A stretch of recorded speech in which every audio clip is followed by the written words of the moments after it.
एक बार की बात है, कबीर जी की पुत्री कमली का विवाह तय हो गया।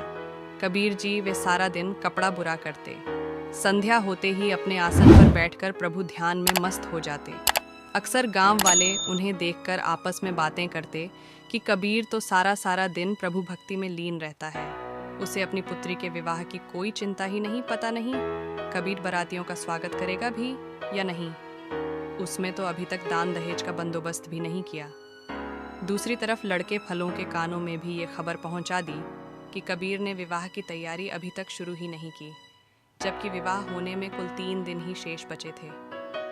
कबीर जी की माता को जब पता चला कि उनके पुत्र के बारे में लोग तरह तरह की बातें कर रहे हैं, तो वे रोते रोते कबीर के पास आई और बोली, बेटा, तुम सारा सारा दिन राम राम ही करते रहते हो।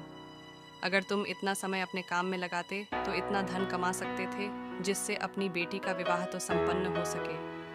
जी ने कहा, माँ, मैं सारा दिन काम ही तो करता हूँ और कुछ समाज जो मिलता है मैं प्रभु भक्ति में लगा देता हूँ। तब माँ ने कहा, बेटा, तू सिर्फ काम में मन लगाया कर ताकि विवाह के लिए कुछ पैसों का इंतजाम हो सके। कबीर जी ने कहा, हर वक्त काम काज करता रहूं और निरंकार को भूल जाऊं, ये मुझसे नहीं हो पाएगा। मैं जिस प्रभु की याद में जुड़ा हूँ, जिसका सिमरन करता हूँ, क्या उसे मेरे बच्चों की चिंता नहीं है? तब माता बोली, बेटा, जब भी मैं तुम्हें काम में ज़्यादा ध्यान लगाने को कहती हूँ, तुम हमेशा यही कह देते हो, मेरा प्रभु सारे काम करेगा। भला ऐसा होता है क्या कि प्रभु खुद किसी के घर काम करते हो? तब माता ने अपनी बात पर जोर देकर कहा कि बेटी के विवाह को केवल 3 दिन ही बचे हैं। ना घर में पैसा है और ना ही बच्चों के पास अच्छे कपड़े। अब बता, तेरा भगवान क्या कर लेगा? उसी समय माता अपने कमरे से एक खद्दर का थान ले आई और बोली, ये थान मैंने तेरे से छुपा कर रखा हुआ था, नहीं तो तुम्हें किसी साधु संत को सारा थान ही दान में दे देना था।